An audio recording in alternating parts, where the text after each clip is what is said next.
it's about 7 after 5, and I think I'll talk about only an hour or 2 or 3. But actually, you know, in the sense of biographical information, there's very little on Schubert. He's the least known of the great composers. You may not have known that. I want to say that when Frank asked me to talk a little bit about Schubert, I was honored because to me there's no Schubert player to compare with Frank. I mean, anywhere. And he is he's a master, and a master of the style of the Viennese quality, which makes Schubert so unique. Schubert has nothing in common with any other composer, nor is he just a melodist of high rank and a harmonist of bittersweet quality. He is one of the 4 or 5 greatest composers that ever lived. And not nearly enough of his music is performed. You can almost say that it was neglected.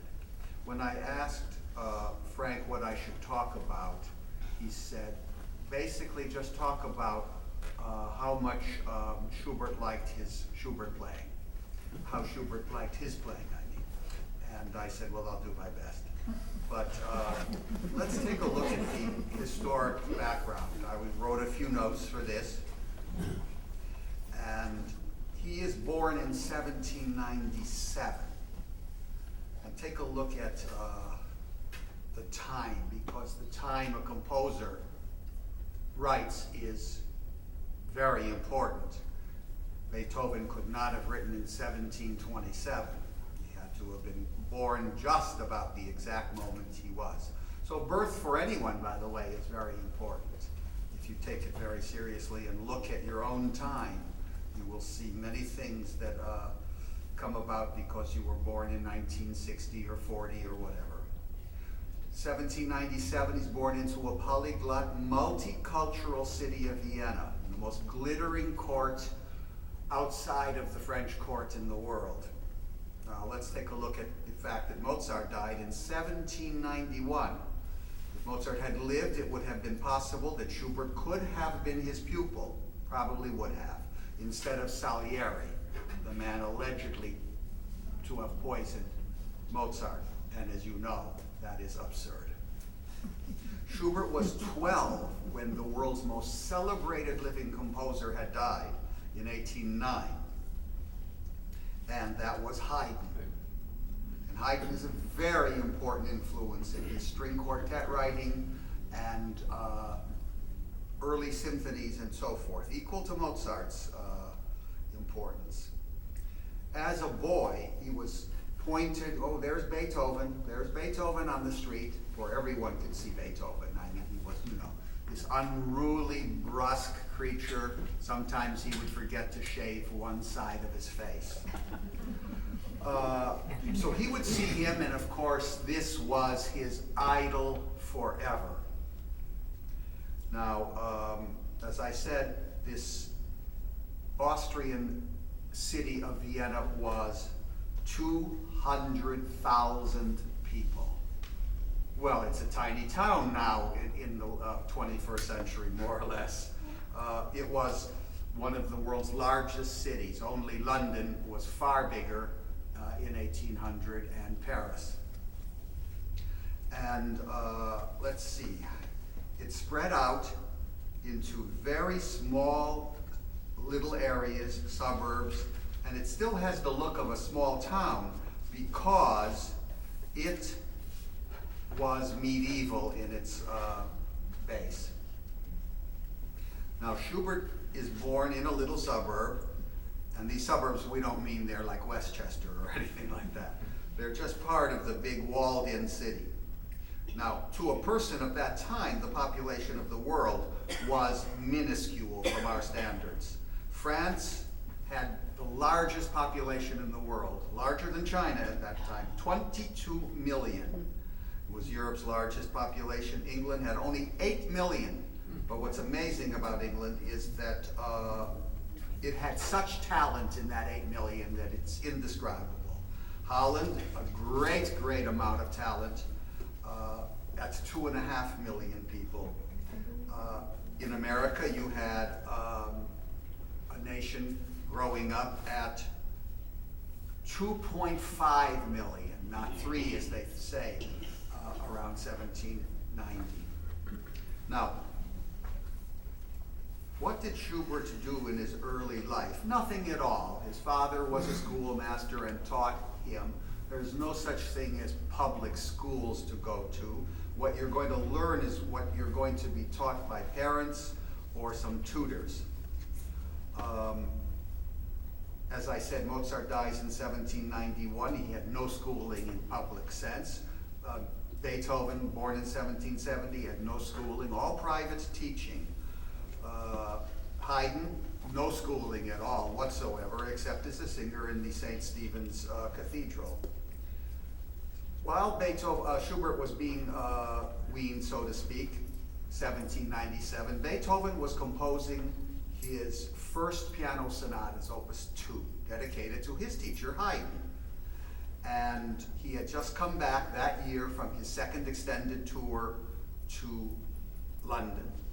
The world's most famous artist and the world's most famous celebrity is Goethe, Johann Wolfgang von Goethe, who had heard had heard Mozart play as a boy, and he later on would hear Clara Schumann and Mendelssohn, who lived a long life until 1832. 9 years before Schubert is born, 9 years is the French Revolution. And we're still living in many aspects of this French Revolution. Never put it down. It's the most amazing event of the last 500 years of modernity, meaning from the Renaissance to our moment. The modern age, if you have to look at it structurally, you have to see that it is only 50 decades, nothing more. So we have a lot to achieve. In Europe, you had the two great forces, the greatest force and the most electrifying personality that had ever lived and possibly there had never been one to equal him, and that is Napoleon. A distant second is the very difficult, problematic Tsar Alexander I. In England, you had as a leader Mad King George. He would go insane 2 or 3 times and then finally totally insane. Then there would be the regency with his son. But around 1800, you have William Blake, you have Burns, you have Shelley, you have Keats, you have the spectacular personality of Lord Byron, who would actually oust Goethe as the world's most celebrated man. He dies at 36 as a leader of the revolt in Greece. He dies in the mud of Missolonghi. 1824 would be the year that Beethoven now creates the Ninth Symphony. Wordsworth, Coleridge, it is almost an amazing amount of geniuses born within a 10-year span. Also, at that time, the modern novel is truly being created by Sir Walter Scott, and Schubert would love the works of Walter Scott. He was a great novel reader, and in his last days, he kept asking his friends for the translations of Fenimore Cooper's American novels. But he loved Scott, and he set his poem, Lady of the Lake, to music. Now let's really look at the fact that now the time was ripe because of all of this romantic poetry. Beethoven, Mozart, Haydn, they were not interested in romantic poetry. They're interested in the sonata principle, something that is equally of interest to Schubert, but now living, if you take a look from 1770, Beethoven's death, to 1797, that is, a long generation. And these are the only 4 classical composers that have survived: Mozart, Haydn, Schubert, and Beethoven. There were over 500 composers registered in court during this period. So what does that mean? There was an extraordinary foundation of culture, of gifted people who never made it, but made the soil of cultural understanding very, very important. The most important king of that period in Vienna was Joseph II, an enlightened despot. He composed, he played 5 instruments. He got on Mozart's nerves. but he understood Mozart's genius, and you had a very different kind of person from the top to the bottom, except for the peasantry. The only peasant, by the way, in all of history, a true peasant that made it in the large world of the 18th century was Haydn, coming from a little dirt home in Lower Austria. So the time was now right for the poetry to begin, and Schubert is born exactly at the right time. And that time, he's ripe and ready for what we call lieder, or the art song. Schubert would write over 600 songs it's staggering, to 91 poets. It's an unparalleled achievement. His models were very few before him. Not that Beethoven or Mozart didn't write small songs, but they had a very different intent. He was unique in his sensibility to poetry. He not only understood it at a grasp, he was not interested only in the content, because he's a very pure musician. He's interested, and this is most important, to Wolf, to Schubert, to Schumann, to Brahms. Almost invariably, they have not much interest in the actual, what is it saying, as to their own poetical impulse towards it. And that is why the second greatest literature of Western man is the song literature, after the piano literature. It is a great pity that if we look through America today, and every single country has produced an extraordinary range of art songs, almost no recitals exist anywhere in this country today. Some piano recitals, as we know, fewer violin recitals, certainly no trombone recitals. But the fact is that we are lacking this amazing form of human culture and poetry. Another condition for his fame was the fact that there were some very, very good singers in Vienna that loved those Schubert songs.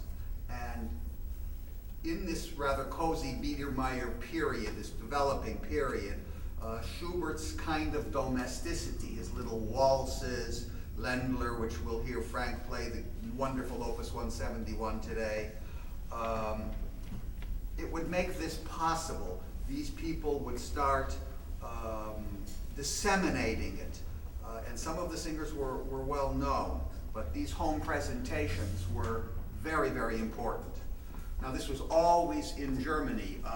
There was the hope that Goethe would look at his songs, but Goethe was not interested in composers, and if I were a poet, I wouldn't either have any interest in someone setting my words to music, although it has happened constantly.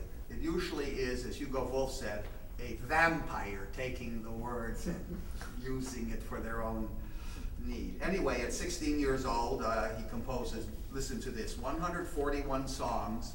He's just about out of the seminary, the St. Stephen's, where he was a singer. His voice went, and he's out in the world. I mean, there's nothing for him to do. He has to end up becoming a schoolmaster, because that's what his father, a nice middle-class man, wanted.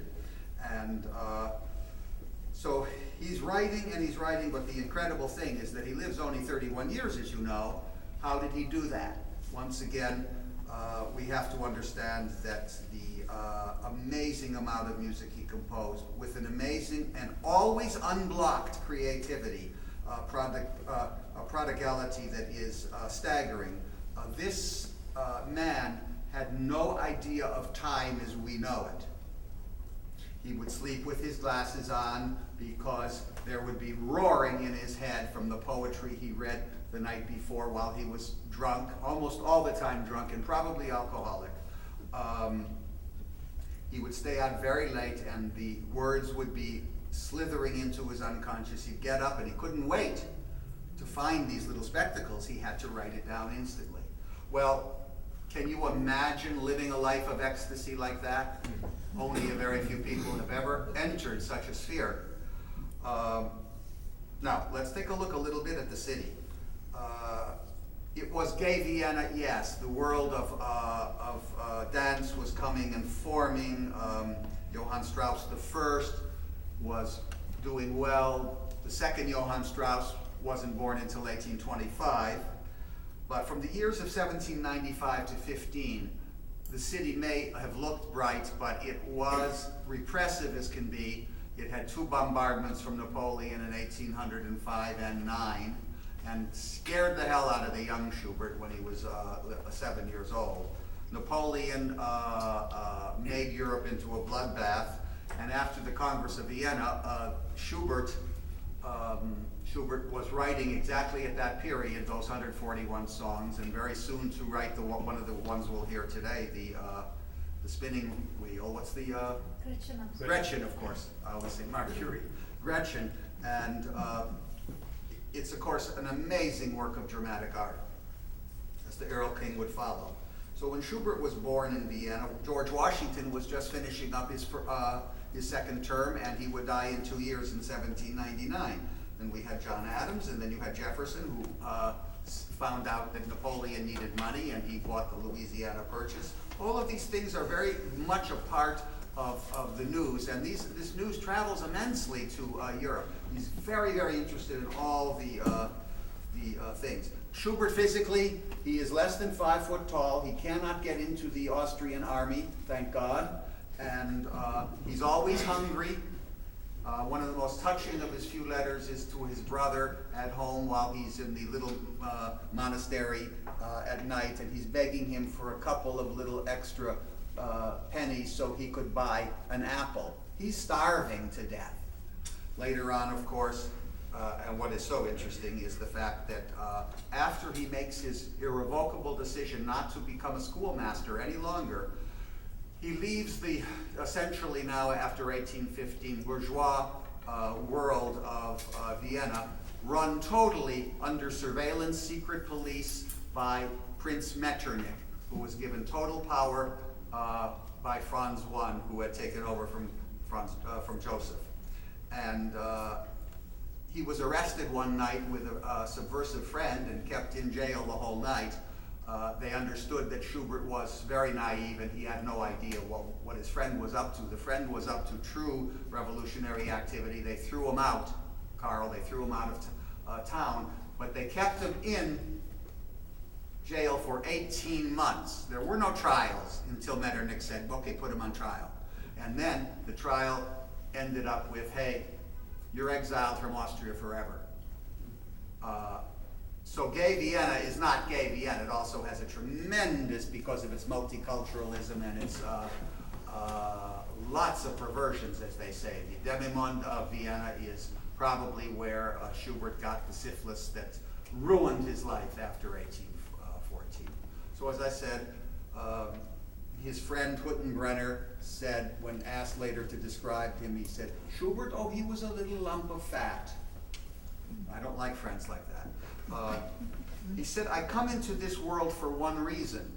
And the truth is, how many people, after their decision to do what they want, decide that's what they're going to do? If they die on the street of hunger, that's what they're going to do. The fact is, he never had a job again, never made any money from his songs outside of, pittance, and that's what he did. I've come into this world only to compose. And that composing life was no more than 13 and a half years. What is the difference between chronological and psychological time? I'll leave you with that answer because it's unanswerable. Thank you.